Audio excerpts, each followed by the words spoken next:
on the power dissipation of CMOS circuits. The circuit that is shown here is the CMOS circuit where we are giving the supply voltage as VDD and the current due to this supply voltage is IDD. This IDD current is passed through the CMOS circuit. Now we need to find the power. Is it? Basically we know the power is V into I, that is the voltage into current. See, as this circuit is connected to ground where the supply voltage is VDD, for this the power dissipated is P is equal to VDD into IDD. This is the basic power in your CMOS circuit. As far as the operation is considered, there exist two different types of powers. One is DC power, another one is dynamic power. If you consider the DC power, at one particular point of middle voltage of your input, see, for this CMOS circuit we are going to give the input. For one particular voltage, that is your middle voltage, both the PMOS and the NMOS will be in on condition. At that time there exists a peak current, there exists a current from VDD to ground which is a maximum value of current. So that current we can say it as a peak current, that is a leakage current. So that leakage current is represented as IDDQ. That leakage current is represented as IDDQ. The power due to this leakage current is represented as DC power, and your DC power is equal to VDD into IDDQ. This leakage current is very small, therefore the value of DC power is very small. Hence, though the leakage power is very small, but it is a critical point to be considered during your design. This leakage power should always be very much low for any of your designs. As you are scaling down the technologies in recent years, so this leakage power needs to be considered. So the next power is your dynamic power. So this dynamic power can be understood with the help of your CMOS inverter. So let us consider basic inverter where both PMOS and NMOS are connected in series and gate of your PMOS and NMOS are connected and we are giving our input, and your drain of your PMOS and drain of your NMOS are interlinked and you can take your output. Is it? So during this time, whenever you try to give your input as 0, your PMOS is in on condition. During the on condition of PMOS, your capacitance at your output will be charged to your maximum through this path. Is it?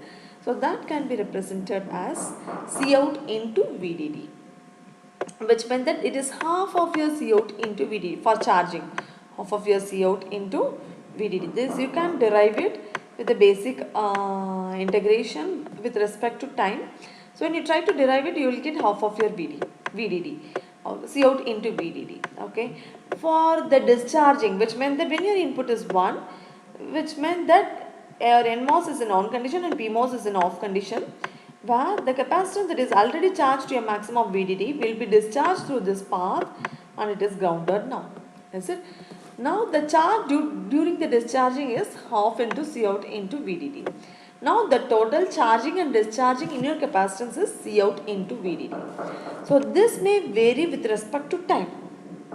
This can be calculated for a single clock cycle. For a single period of time, if you consider, your average power can be represented as, see here, you know this average power is VDD into IDD.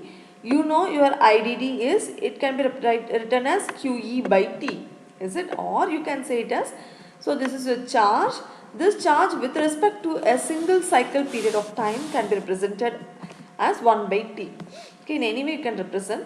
So now we can write this equation as your average power or your dynamic power here is VDD into QE divided by T. Is it? You know your QE is Cout into VDD. Substitute this value here and your 1 by T is your frequency. Now the switching power or your dynamic power can be represented as Cout VDD square into F. See here the total power here is your DC power plus your dynamic power is your total power. Your DC power is VDD into IDDQ and your dynamic power here is Cout VDD square into F. This is the total power that is dissipated in your CMOS circuits. So now your dynamic power here is reduced when you try to scale down your voltage VDD to a small amount because your VDD here is in quadratic effect.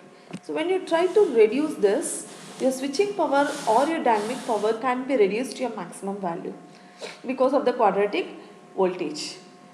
And if you want to reduce the power, see, you can reduce your output capacitance value, and you can reduce your switching activity, or you can reduce your time period, or you can reduce your leakage current. Is it? In these way you can able to achieve the low power. So once you identify the total power dissipation, you know what are the parameters it depends on, and based on that you can able to identify how it can be reduced. In that way you can able to achieve the low power. Okay, this is regarding your power dissipation. Thank you.